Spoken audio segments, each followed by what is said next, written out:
Hello mga kadresya! Dito sa New Zealand, kapag namimiss namin ang mga tinapay ng Pilipinas, ay pumupunta kami sa mga panideryang Pampilipino. Kaya naman hindi kami nag-atubali na pumunta dito sa The Philippines Bakery. Kabubukas lang nito sa kanyang bagong pwesto. Kaya naman makikita nyo, talaga namang trending at marami pa rin ang pila. Kaya syempre makikipila rin tayo. Habang nakapila nga ay nakapukaw sa akin yung mga Bible verses na nakapost dito tulad ng people do not live by bread alone but by every word that comes from the mouth of God.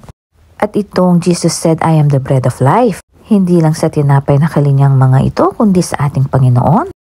Ang bakery nga pala na ito ay nagkaroon ng bagong pwesto kaya naman marami din silang nakikater ngayon tulad namin na mas malapit kami sa lugar na ito. At habang nakapila ka ay pwede ka na rin mamili sa mga special na tinapay na ito. Meron ding mga palaman na binibenta at chicharon. Nakapak na rin ang mga ito tulad nitong ensaymada loaf. Mapapansin mo nga na konti na lang ang nasa estante dahil talagang mabenta. Naubusan na nga kami nitong tinapay na putok. Hay sa wakas ay makaka-order na kami. Meron pala silang mga ensaymada dito. Meron din silang egg pie. Yung siopaw nila dito, pwede mong bilhin ng nakapak o pwede naman pa isa-isa at naka-steam na ito. Gusto nga ni Kisha ng donut kaya lang naubusan na rin kami. Kaya bumili na lang kami ng hopya, siopaw, Spanish bread at ensaymada. Mabuti na lang at bagong luto ang pandesal kaya naman makakabili kami ng mga ito. Tayong mga Pilipino kasi mahilig dito. $8 pala bawat dosena ng pandesal.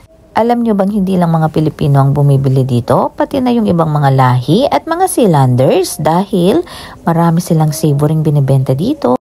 Okay na siguro yung nabili namin kaya magbayad na tayo. Dito nga pala sa address na ito, makikita nyo ang The Philippines Bakery. At sa sasakyan pa lang ay nilantakan ko na talaga ang kanilang hopya. Pahuhuli ba naman si Kisha? Siyempre pati ang daddy, nagdadrive pa nga yan. Siyempre, bilang Pilipino, hindi mawawala ang ating kinauhiliang pagsawsaw ng pandesal sa kape. Ang sarap kaya nito. Kaya parang nasa Pilipinas na rin kami.